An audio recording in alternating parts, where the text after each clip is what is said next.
Tous s'accordent sur l'arrivée en Amérique de sujets boules et terriers provenant de l'Angleterre, de l'Irlande et de l'Écosse au début du XIXe siècle.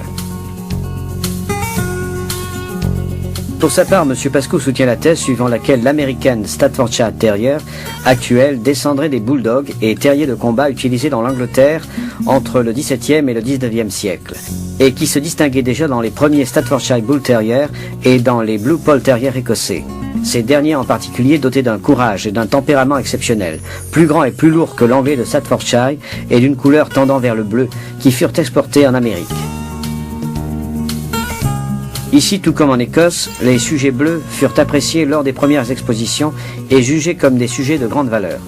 En même temps, les sujets d'autres couleurs, généralement fauves et bringés, furent utilisés pour les combats entre chiens, dogfighting, et pour d'autres activités similaires alors à la mode, bull baiting, bear baiting, dog and lion fight, etc.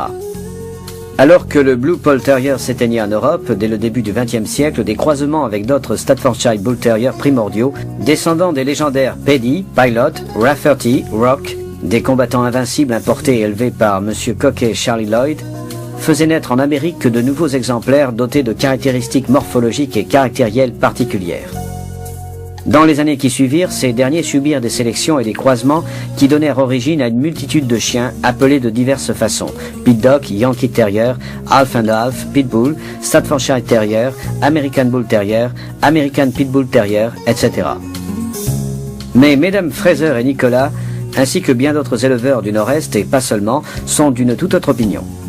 En règle générale, ils préfèrent l'hypothèse de croisement entre Old Bulldog et les Staffordshire Bull Terriers primitifs, qu'ils estiment être à l'origine des Bull Terriers importés en Amérique puis croisés par différentes lignées avec des chiens de combat irlandais, des Holt Family, Corcoran, Leitner Colby, Gazahouse, Semmes, Nohan, renforcés ensuite par l'apport de sang Staffordshire anglais, Lord's Pilot and Paddy, Philly, Farmer, Deliant, Tudor et Corvino. Suivant cette théorie, l'apport des chiens écossais serait donc négligeable dans la création des ancêtres de l'American Staffordshire Terrier. D'autres hypothèses encore limitent les origines de la race à un simple croisement entre des Staffordshire Bull Terriers primitifs de grande taille, effectués pour en augmenter poids et hauteur, ou bien prétendent que l'origine est due au hasard, avec des croisements spontanés et fixés ensuite entre d'anciens Bull Terriers et des chiens déjà présents en Amérique, et employés par les pionniers pour la chasse, la garde des troupeaux et la défense des caravanes contre les gros prédateurs. Au-delà de toutes ces théories sur les origines, il en existe tout autant qui mettent davantage l'accent sur l'aspect guerrier, à savoir la matrice commune de ces chiens tout au long du XIXe siècle. Vers la fin du siècle, la loi interdisant le combat de chiens entra en vigueur dans la plupart des États américains. En Angleterre, elle avait été promulguée dès 1835. Cet événement marque un tournant. Une partie de ces lignées de sang continuera d'être destinée au combat, alors que d'autres seront utilisées pour la création de la future race de l'American Staffordshire Terrier.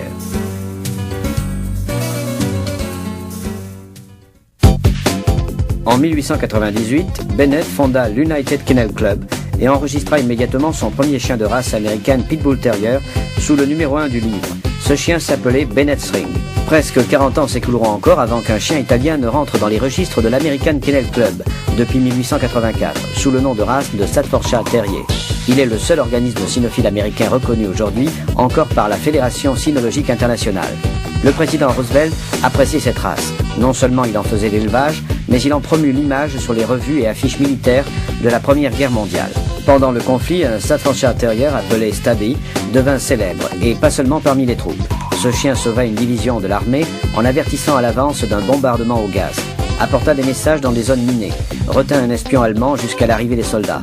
Bref, il fut ensuite congédié avec le grade de sergent de l'armée américaine.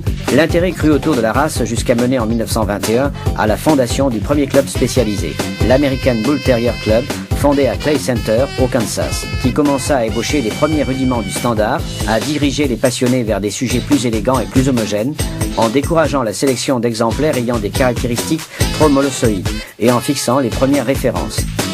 Il y eut un autre homme important pour nos chiens, ce fut Will Juddy, propriétaire du journal Dog World Magazine, qui publia de grands articles, fit de magnifiques couvertures de l'American Staffordshire Terrier avec des hommes politiques et des personnalités du spectacle, et créa des vignettes amusantes dont notre ami était le héros.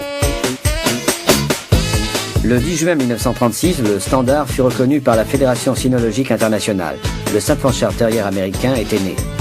Il changera ensuite de nom en 1972 pour devenir définitivement l'American Staffordshire Terrier actuel. Le Standard, lui, n'a subi aucune variation. Le premier sujet enregistré est une chienne appelée Wheeler's Black Dinah. Le premier exemplaire présenté officiellement est Don Ellis Shiner, en août 1936 dans l'Illinois. Il avait officieusement expérimenté le Standard avec le National Parent Club le 23 mai précédent au Maurice and Essex Show ou STCA. Citons encore les American Staffordshire Terriers qui interprétèrent le personnage de Pete. Le premier fut Pete Dee, né en 1929, chien-acteur qui commença par le cinéma dans les années 30 et 40, avec des films célèbres comme Big Ears et Shiver My Tibers, puis passa à la télévision The Little Rascal and Our Gang, où il contribua grandement à faire croître la popularité de ce chien parmi le public. Des remakes de la bande d'enfants menée par l'American Staffordshire Terrier, à la tête blanche et à l'œil cerclé de noir, sont régulièrement proposés, comme par exemple celui de 1955.